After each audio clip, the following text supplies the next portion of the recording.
عزیزان بیننده و شنونده به ادامه برنامه صبح معارف خوش آمدید. امیدوار هستم در لابلای وقفه معلومات بسیار مفیدی که توسط همکاران ما به دست نشر سپرده شده بود شما عزیزان استفاده کرده باشین و یک چیز آموخته باشین.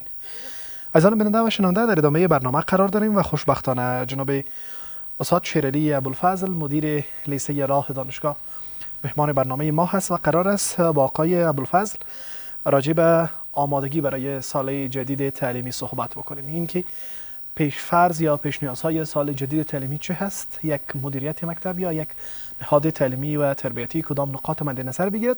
اساتید گرام قدر باید متوجه کدام نقطه ها و عرصه ها باشد؟ این بحث برنامه امروزی ما است که با آقای ابوالفضل می داشته باشیم. آقای ابوالفضل سلام بر شما، صبحتان بخیر و به برنامه صبح معارف خوش آمدین. بسم الله الرحمن الرحیم. عرض سلام ارادت دارم خدمت بزرگوار شما، همکارای بزرگوار شما که در پشت صحنه کار میکنن، کامرامنای عزیز و ملت شریف افغانستان و تمام اهالی روی زمین. بسیار سپاس آقای ابوالفضل که دعوت ما را پذیرفتین. سلام آمدین در برنامه، جزء برنامه ما هستین.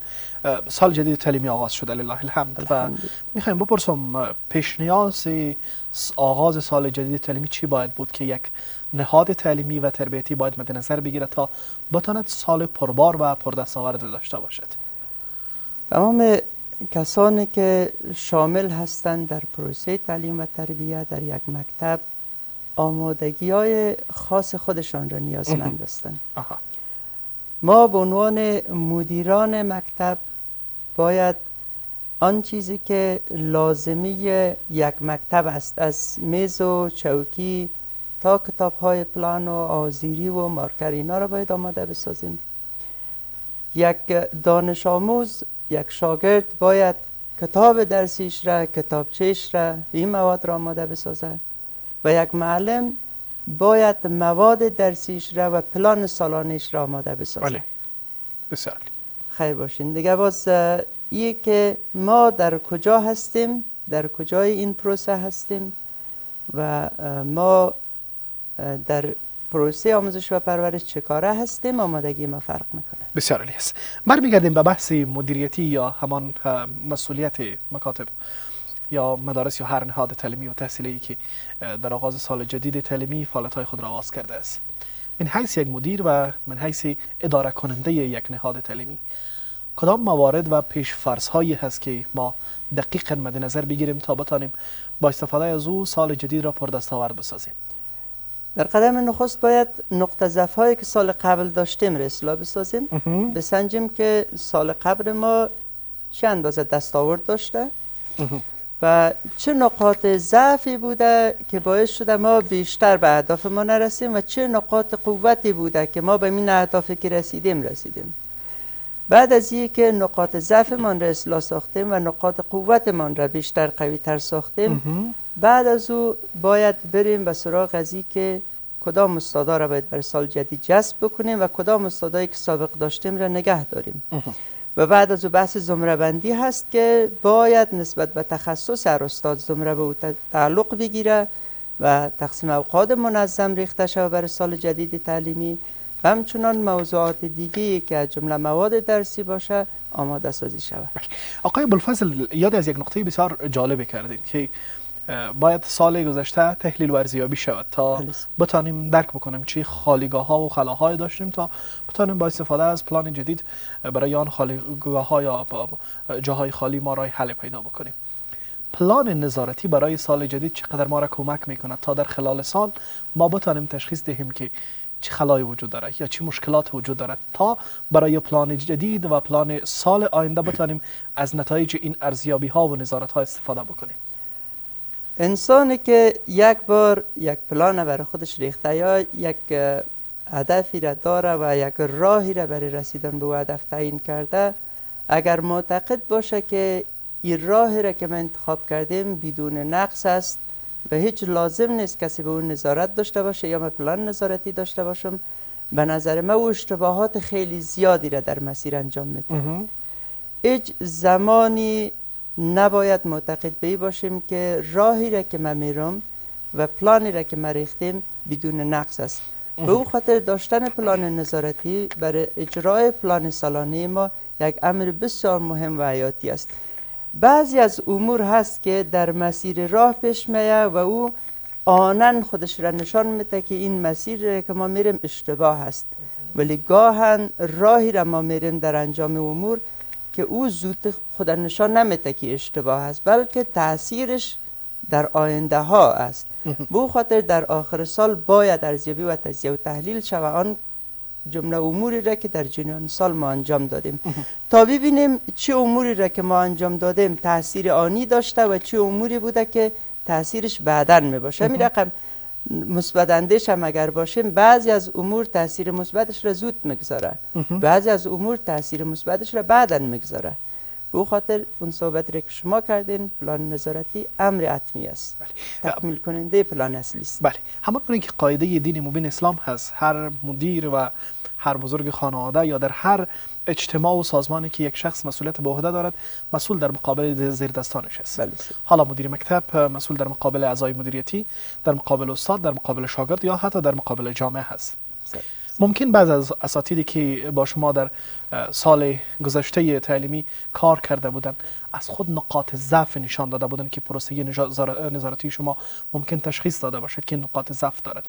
آیا در سال آینده یا در جریان رخصتی های زمستانی برشان برنامه های ارتقای ظرفیت یا متد های جدید تدریسی که بتواند حل بکند این مشکلات اساتید گرام قدر مد نظر داشتین یا دارین؟ در مکتب راه دانشگاه تمام معلمان، سرمعلم صاحب و مدیران مکتب یک خانواده هستیم که دوش هم کار میکنیم. خیلی از نقاط ضعف در کار ما بوده که توسط استادای بزرگوار ما و توسط سرمعلم صاحب اصلاح شده. خیلی از امور هم بوده که در کار استادا مشکلات بوده. استادا با همدیگر مشکلاتشان را حل کردن و ما هم در خدمتشان بودیم.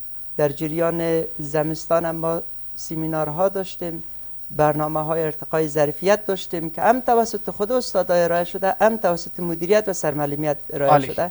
و همچنان هم رقمی که ما در عصر تکنولوژی قرار داریم، گروپ های واتساپ و صحبتات در تمام ادارات هست، در اداره ما هم هست. هر از گاهی برنامه های جدیدی که میآید مثلا موضوع پلان نویسی که فعلا سر سال است، به خاطر یک موضوعی است که روزمره سرش ما بحث داریم.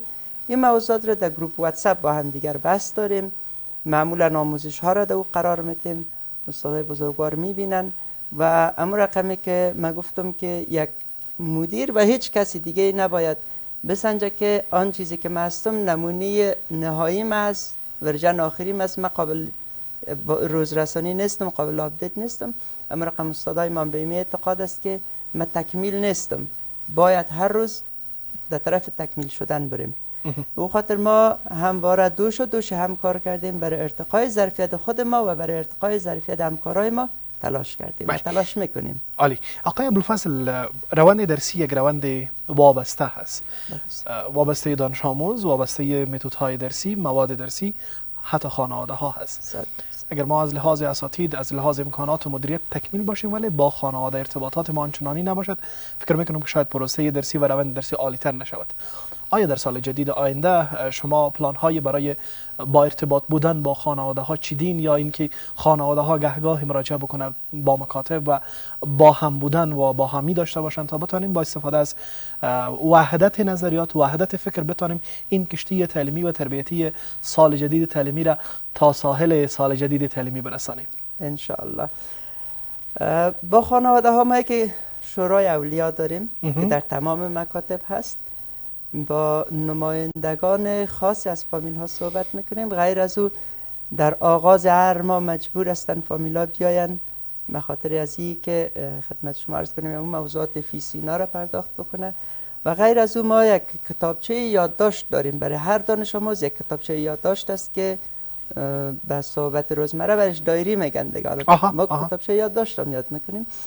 دو حتما روزانه استاد یادداشت نوشته میکنه کارخانگی شاگرده و نقاط ضعف و نقاط قوتش را و امو رقم دوباره فامیلشان، خانوادهشان جواب برش میده. به نقاط مثبت بله تشکر استاد خیر ببینین، به نقاط منفی بله این مشکل وجود داشته، ما هم تلاش میکنیم، شما هم تلاش بکنین که این نقاط نقاط منفی از بین بره، این نقاط ضعف تبدیل به نقاط قوت شود.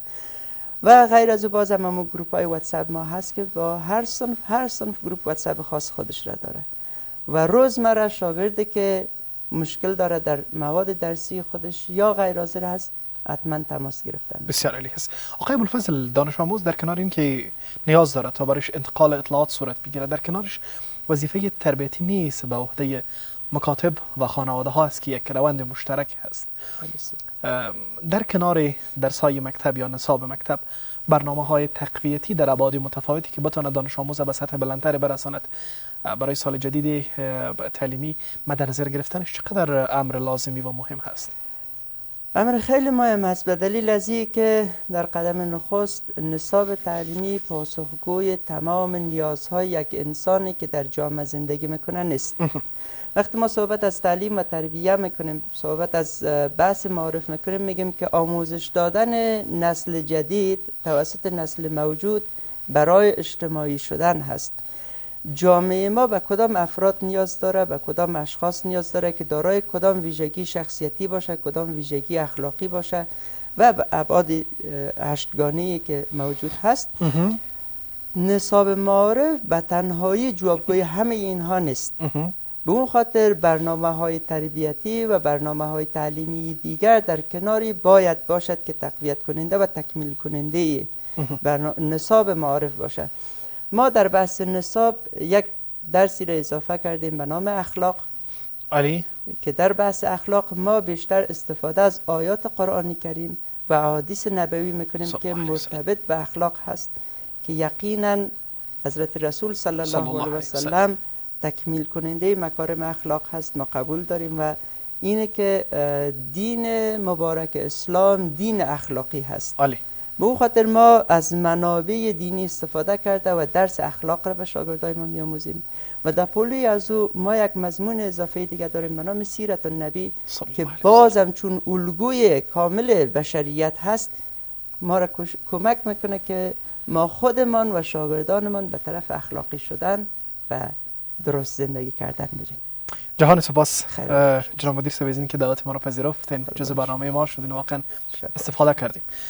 در اخیر میخوایم که پیامتان را به هموطنان عزیز، کسانی که همیکنون بیننده و شنونده برنامه ها هست، داشته باشیم.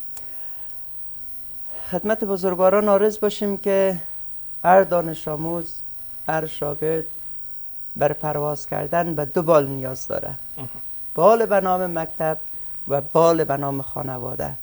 اگر این دو بال در کوشش به پروازش یکشان و یک اندازه کوشش کرد پرواز میشه، ولی اگر یک بال هرچی کوشش کرد بال دیگر کوشش نکرد پروازی وجود نداره. به او خاطر ما و شما با همدیگر میتونیم که دانش آموز موفق به این جامعه تقدیم بکنیم که یقینا این جامعه نیازمند انسان‌های موفق هست و این جامعه شایسته از است که ما انسان‌های موفق و خوب تسلیمش بکنیم. انشالله موفق باشیم. جهان سپاس، ممنونتان و اظهار سپاس از همه شما هموطنان عزیزی که تا الحال با ما بودین.